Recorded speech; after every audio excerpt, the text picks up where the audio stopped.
This is for the nerds, this is for the brainiacs, this what we deserve. Go ahead and play it, man, I know it, I know.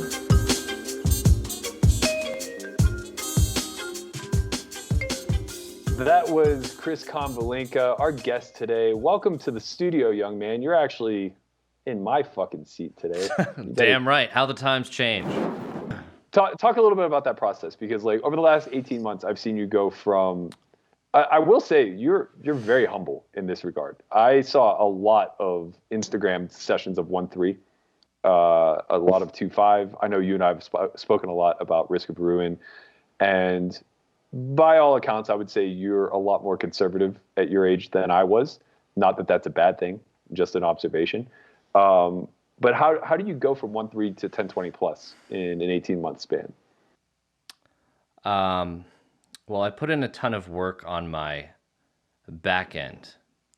I think if you truly commit yourself to the game, that poker will press and squeeze your character until it finds the absolute weakest links, and it will either destroy you, provided you fully commit yourself. Like if you're playing casually, it's not necessarily true, but like for example, if you have any sort of issues with entitlement or confidence or motivation or identity, it will just identify it eventually and squeeze until you either work through that inefficiency in your own character, in your own reality, in your own experience, or you just completely fail. I think it's like a mini-verse type thing. Like a speedy life crash course where most people, like if you're not good at setting your own obligations, it'll just consume you. Mm-hmm. Like I think that the enormous majority of people spend this part of their life having obligations set for them by others. And you sort of lose that responsibility to yourself, or at least you don't develop it fully. The responsibility to take care of yourself and to set your own obligations and to schedule your time in a way where you're actually incrementally moving towards the person that you want to be and the reality that you want. And yeah, I think... Oh, sorry, I didn't mean to cut you off. No, go ahead. I was just going to say, I think a lot of what you're speaking to is one of the biggest struggles for young people entering these independent realms, right? These entrepreneurial pathways. There is no higher authority to report to. There's nobody holding you accountable. There's no one doing your due diligence for you. And it's a big trap, right? It's a huge pitfall if you just kind of succumb to the fact that you have no one to answer to but God and yourself. And if you're not holding yourself accountable and you're not diligent to some sort of process, right? I don't even want to say goals, because I think goal-oriented thinking is very problematic. Agreed. I think if you anchor yourself to tangibles, something in the way of I want to make X amount of dollars, or I want to play X amount of years and then transition into career Y. When you anchor to those tangibles, not only are you often disappointed by actually obtaining that goal, but more importantly, you completely lose sight of the process that will get you there, right? So if you take a by any means necessary approach to obtaining these tangible goals, your values are often just going to be completely and utterly compromised. When you layer that on top of the fact that there's nothing holding you accountable to a set of values or to doing your due diligence or being resilient or anything along those lines, there are just so many fail points along the way. But if you have a process that you can really invest heavily in that has a purpose behind it, right? Now, maybe that purpose is to become financially independent so that you can do other things, whatever the case may be. It's not tangible though, right? There's no one singular moment where you go, I made it. Yeah. I can now say that I've made it and I don't know what to do next. That's very rare for a process-oriented person. A big problem I have with the narrative. Go ahead. Especially like on university campuses and with young people especially, is they're averse to constraints. They see freedom and and a life of responsibility and obligation as separate, which isn't at all the case. Like, what is freedom to you? Is it living in the ideal way that you can possibly imagine? Well, you're not there yet, and the only plausible way within the finitude of your life to achieve that reasonably is through some sort of agenda, some sort of schedule, which obviously doesn't function without schedule and obligation and structure. Like, after boarding school, I massively overcorrected, where I was just like sleeping 4 hours, staying awake for 20, like sleeping whenever, drinking whenever, doing whatever. And eventually it just caught up to me, where I was like, this isn't the life that I want. This isn't freedom. I'm a slave to my impulses. Chris, talk to me a little bit about, most of our conversations were centered around, and I kept telling you this, like, I'm like, Chris, like, you're really good. Like, you're gonna win, right? And you were downswinging like super hard.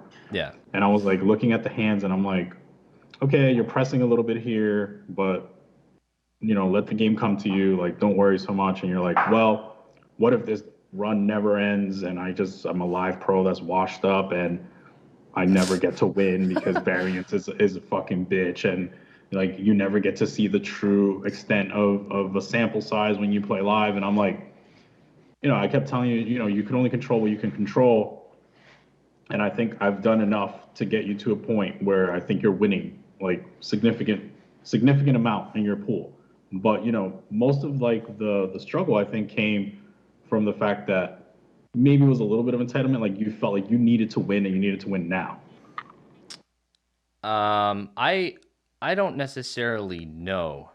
Like, if you're working on your own identity, your own psychology, and you just tell yourself like, stop being anxious about this thing, or this isn't reasonable, I'm going to turn it off. It's essentially just repressing it in a way that is perhaps logical, like in its purest form, but it's irrational in the fact that if you repress something, it'll just come back with a vengeance. Like, I felt doomed, absolutely doomed. I felt completely out of control of my own success and out of control of my own reality. And telling myself that I am in control and that like it's going to be fine doesn't solve the problem. Like, what I have to address is the actual fear of the actual fear of failure and the specific inefficiencies in my identity that are making this so incredibly harmful, and anchoring my self-worth to the things that I do have control over, like over and over and over again through routine and self-care. I mean, I wasn't convinced. If you're just getting the shit kicked out of you every day, that's more convincing than somebody that you respect telling you, that it's going to be fine. It's like, well, I'm getting murdered. It really is the difference between addressing psychological issues at the effect or at the cause. Like, it's pretty impossible to just address the effect. It's essentially like turning the radio up so you don't hear the engine noise. But that's a perfect example of poker just cornering me into the self-development, because if I didn't figure that out, I would have just failed. It's so crazy to me because, like, hearing this is precisely what happened to me when I went broke in 2012. Like, I went through literally almost verbatim the exact same process, where it was day in and day out, really trying to do a lot of root cause analysis on what was allowing me to sabotage, what was allowing me to fail myself in a scenario where I really did truly believe that I was elite or at least in the conversation thereof.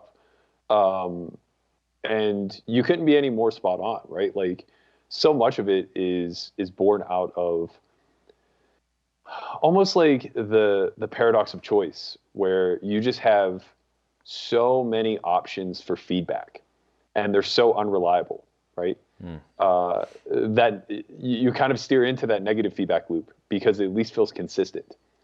But I think that it would be problematic if we didn't really highlight all of the self-work necessary to get to a point of comfort in letting go.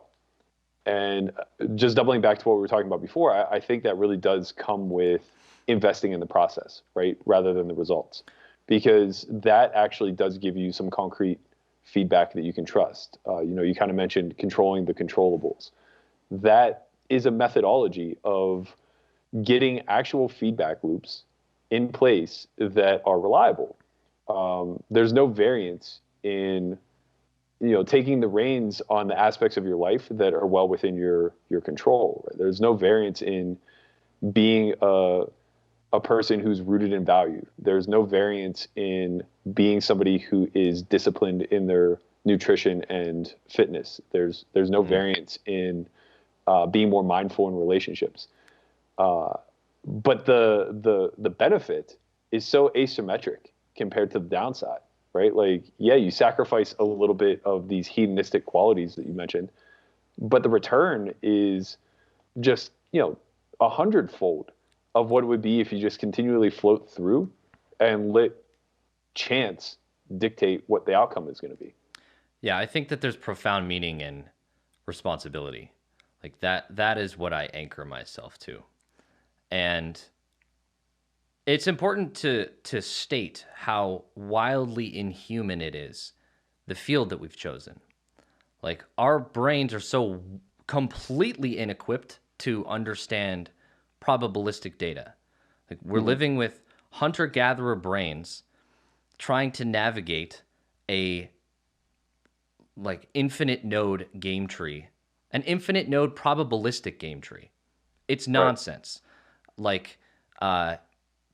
We're hypersensitive to threat because, our brains are wildly outdated for not just poker, but like the modern world as a whole, where you're really life. Yeah, so sensitive to threat that isn't even there, just because if you were the one that saw a rustle in the trees, then you were the most likely to keep your tribe and your family alive, rather than chance it, whether it was the wind or not. Right.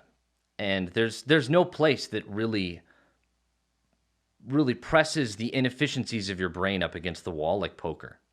It really does. Like I said, it's the best sandbox for life, right? Like, it's a microcosm Miniverse, in a way. Yeah, it just advances all of life's day-to-day variance into a few-hour session. And yeah, you're 100% right. Like, we're not wired for this. Yeah, people don't come out and they're like, no, discomfort's a good thing. Life is fucking hard. It's like, yeah, life is hard. It's the human condition. You're guaranteed a lot of suffering. Everyone's guaranteed a good dose of suffering. Yeah. Your response is what makes you. Great way to end.